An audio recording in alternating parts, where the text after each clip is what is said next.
नमस्कार दोस्तों, target with PS Parihar channel में आपका स्वागत है। सुबह की इस वीडियो में ऐसी सूचनाएं होती हैं जो विभिन्न समाचार पत्रों पर छाई हुई होती हैं और विद्यार्थियों के लिए आवश्यक होती हैं। तो आइए शुरू करते हैं और देख लेते हैं कि आज के समाचार पत्रों में विद्यार्थी जीवन से संबंधित कौन-कौन सी सूचनाएं हैं। तो वीडियो को जल्दी से लाइक कर दें, शेयर कर दें। जिन छात्रों ने चैनल को अभी भी सब्सक्राइब न किया हो तो जल्दी से सब्सक्राइब कर लें ताकि आप लोगों को इसी प्रकार की ऑथेंटिक अपडेट्स सबसे पहले मिलती रहें। आगे बढ़ने से पहले एक सूचना है उन विद्यार्थियों के लिए जो विद्यार्थी किसी भी प्रतियोगी परीक्षा की तैयारी कर रहे हैं। वे सभी अभ्यर्थी टेक्स्ट बुक किस बेस्ट ऑफर का लाभ ले सकते हैं, जिसका नाम है एंड ऑफ 499। 28 से लेकर के 30 तारीख तक के लिए ही ऑफर है, केवल 3 दिनों के लिए, जिसमें इनके ईयरली पास की जो कीमत है वो मात्र 439 रुपए कर दी गई है। टेक्स्ट बुक एक ऐसा प्लेटफॉर्म है जहां पर आप लोग विभिन्न भर्तियों की मॉक टेस्ट दे सकते हैं। ये जो पास है जिसका नाम है पास प्रो, इस पास से आप लोग इस प्लेटफॉर्म में जितने भी मॉक टेस्ट उपलब्ध है सभी में हिस्सा ले सकते हैं। इसी पास से आप SSC, bank, railway, UPSC, UPSI सभी भर्तियों मॉक टेस्ट दे सकते हैं, जिनकी संख्या लगभग 80,000 से ज्यादा है। भर्तियों की बात करें तो इसमें लगभग 800 से ज्यादा भर्तियां कवर की गई हैं। मैंने लिंक इसकी डिस्क्रिप्शन बॉक्स और कमेंट बॉक्स में उपलब्ध करा दी है। हाँ, एक बात और कि अगर आप एक कोड लगा देंगे TWP तो आप लोगों को इसमें 12% की और एक्स्ट्रा छूट मिल जाएगी। इसकी कीमत और अधिक कम हो जाएगी। तो आप लोग इस ऑफर का लाभ ले सकते हैं और 12 से अधिक भाषाओं में मॉक टेस्ट आपको इसमें मिल जाएंगे। चलिए शुरू करते हैं। और सबसे पहली खबर है, प्रतियोगी छात्र प्रतिनिधि मंडल के शीतला प्रसाद ओझा को जान से मारने की धमकी। आपने कई बार देखा होगा शीतला प्रसाद ओझा को छात्रों से संबंधित विभिन्न प्रकार के जो मुद्दे हैं वो उठाते रहते हैं। लिखा है, प्रयागराज प्रतियोगी छात्रों के हक और अधिकार को लेकर के संघर्ष करने वाले प्रतियोगी छात्र प्रतिनिधिमंडल के शीतला प्रसाद ओझा को अज्ञात नंबर से कॉल आया और जान से मारने की धमकी दी गई। धमकी देने वालों ने कहा कि तुम छात्रों की लड़ाई लड़ना बंद कर दो वरना जान से मार दूंगा। प्रतियोगी छात्र प्रतिनिधिमंडल के शीतला प्रसाद ओझा ने इस मामले को प्रशासन संज्ञान में लाकर के विधिक कार्रवाई करने का अनुरोध किया। साथ ही साथ उनका ये कहना कि अगर मेरे साथ कोई घटना होती है तो इसकी जिम्मेदारी शासन और प्रशासन की होगी। चलिए देखते हैं कुछ अन्य सूचनाओं को। और सबसे पहले जो सूचना है वो LT ग्रेड शिक्षक भर्ती को लेकर के है। लिखा, शिक्षा निदेशालय ने ऑनलाइन भेजा रिक्तियों का अधियाचन। फाइनली जो अधियाचन नहीं आया था वो आयोग को भेज दिया गया है। ये देखिए, लिखा, शिक्षा निदेशालय ने ऑनलाइन भेजा रिक्तियों का अधियाचन। यूपी लोक सेवा आयोग चयन के लिए अब जारी करेगा विज्ञापन। पदों की संख्या काफी ज्यादा हो गई है और मैंने भी आप लोगों को बताया था कि 8 से 10,000 के आसपास पद हो सकते हैं। पदों की संख्या बढ़ गई है। लेकर राजकीय विद्यालयों में शिक्षकों के 8,905 पद भरे जाएंगे। रिक्तियों का यहाँ पर ब्यौरा लिखा हुआ है। अलग अलग 4,785 ये पुरुष LT ग्रेड है। महिला के पद हैं 2473। प्रवक्ता पुरुष के पद हैं 817 और प्रवक्ता महिला के जो पद हैं वो 830 है। टोटल अगर हम बात करें LT ग्रेड के तो 7,258 पद हैं और प्रवक्ता के 1,647 पद हैं। उत्तर प्रदेश लोक सेवा आयोग ने नियमावली पर जो आपत्तियां लगाई थी वो आपत्तियां दूर कर ली गई हैं। अब भर्ती करवाने को लेकर के कैबिनेट से मंजूरी लेनी है, फिर से लिखा है, और उसके लिए प्रेस नोट तैयार किया जा रहा है और मंजूरी मिलने के बाद में भर्ती के जो विज्ञापन है वो जारी कर दिया जाएगा। आयोग ने 8 अगस्त को नियमावली पर आपत्ति जताते हुए इसे वापस भेज दिया था। मुख्य रूप से विभिन्न डिग्रियों को लेकर के तस्वीर साफ करने को कहा था। अपर शिक्षा निदेशक राजकीय अजय कुमार द्विवेदी के अनुसार भर्ती के लिए नियमावली की सारी जो कमियां हैं वो दूर कर ली गई हैं। तो फाइनली अधियाचन आ गया है और विद्यार्थियों को पिछले लगभग 5-6 सालों से इस भर्ती का इंतजार भी था। बहरहाल देर से भर्ती आ रही है, लेकिन अच्छी बात है कि इसमें पदों की जो संख्या है वो बढ़ा दी गई है। देखने वाली बात ये होगी कि कब कैबिनेट की बैठक होगी और कब इस भर्ती को मंजूरी मिलेगी। अगली जो सूचना है, निकायों में 3600 अभियंता और राजस्व निरीक्षकों के पदों पर भर्ती। वैसे मैं बता दूं आप लोगों को कि अब इसमें बहुत ज्यादा देरी नहीं लगेगी। वैसे तो मैंने अपनी पिछली वीडियो में बताया था कि अगले वर्ष ही इसका जो भी विवाद है वो समाप्त हो गया है और इसका जो विज्ञापन है वो आप लोगों को अगले वर्ष देखने को मिल सकता है। तो थोड़ा सा विद्यार्थियों को भी इंतजार करना होगा, लेकिन भर्ती तो जल्द ही आएगी। अब अगली जो सूचना है वो निकायों में 3600 अभियंता और राजस्व निरीक्षकों के पदों पर भर्ती। आप लोगों ने वीडियो को लाइक ना किया होगा, आप बिना कहे कभी नहीं लाइक करते हैं, जब कहा जाता है तभी आप लोग लाइक करते हैं।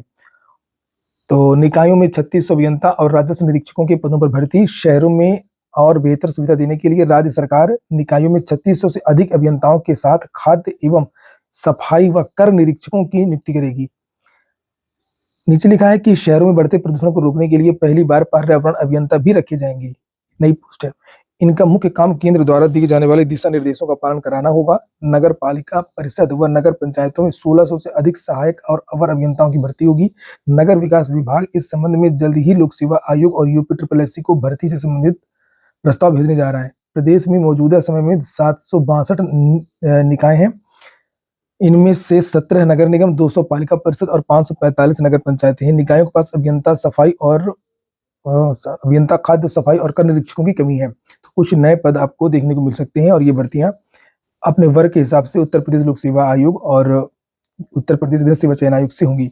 अगली जो सूचना है वो नोटिस कुछ जारी हुई है शिक्षा सेवा चयन आयोग की और उत्तर प्रदेश लोक सेवा आयोग की। तो जल्दी से देख लीजिए। इसको लेकर के मैंने कल वीडियो बनाया था। कल जो मीटिंग हुई थी शिक्षा सेवा चयन आयोग में, कला के 36 विद्यार्थियों का इंटरव्यू होना है 10 दिसंबर को। उसके बारे में यहाँ पर जानकारी दी गई है कि कार्यक्रम की सूची की वेबसाइट upsessb.org पर जाकर के आप देख सकते हैं। एक्स अकाउंट पर भी देख सकते हैं।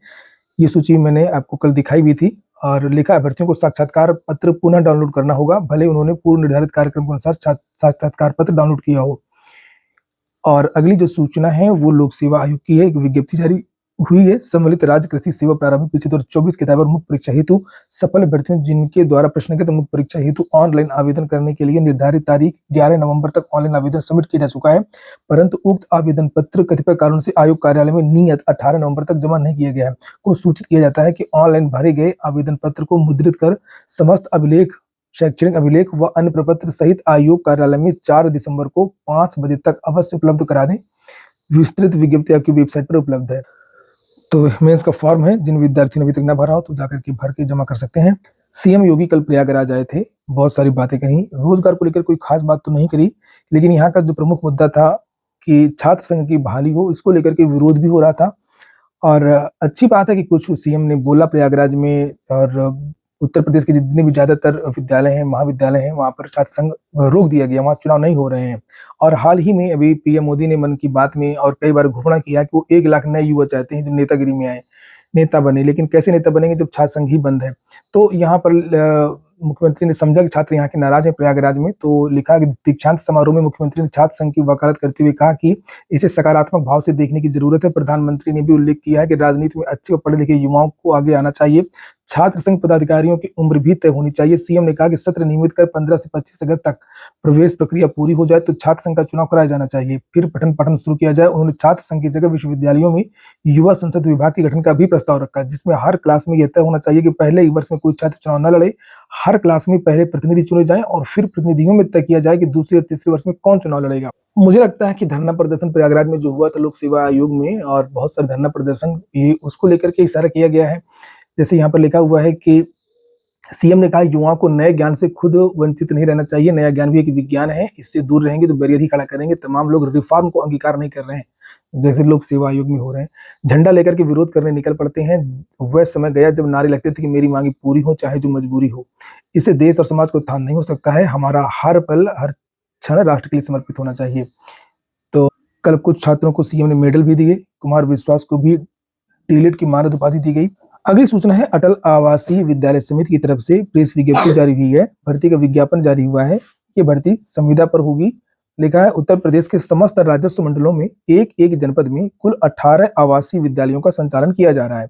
नए शैक्षणिक सत्र 2025-26 में विभिन्न अटल आवासीय विद्यालयों में हिंदी विषय के पीजीटी के 18 पद, अंग्रेजी विषय के पीजीटी के 18 पद, गणित विषय पीजीटी के 20 पद, विज्ञान विषय के पीजीटी के 18 पद, सामाजिक विज्ञान विषय के पीजीटी के 19 पद, हिंदी विषय के टीजीटी के 18 पद, अंग्रेजी के टीजीटी के 18 पद, गणित विषय के टीजीटी के 19 पद, विज्ञान विषय के टीजीटी के 18 पद, सामाजिक विज्ञान टीजीटी के 18 पद, संस्कृत विषय के टीजीटी के 18 पद, संस्कृत विषय के टीजीटी के 6 पद, पीईटी महिला के विषय के टीजीटी के 7 पद, आर्ट एंड क्राफ्ट विषय के 2 पद, अर्थात कुल 217 शिक्षकों की आवश्यकता है। पदों की संख्या बदल सकती है, जिस हेतु भारत के योग्य भर्तियों का जो चयन है वो अनुबंध के आधार पर 1 साल के लिए किया जाना है। और नीचे लिखा तद संबंध में टीजीटी और पीजीटी के रूप में कार्य करने हेतु जवाहर नवोदय विद्यालय, सैनिक स्कूल, केंद्रीय विद्यालय, माध्यमिक शिक्षा परिषद के अध्यापक पद से सेवानिवृत्त व्यक्ति जिनकी आयु 31 मार्च 2025 को 65 वर्ष से अधिक ना हो, ऐसे भर्ती जो 31 मार्च 2025 तक सेवानिवृत्त होंगे वे भी आवेदन कर सकते हैं।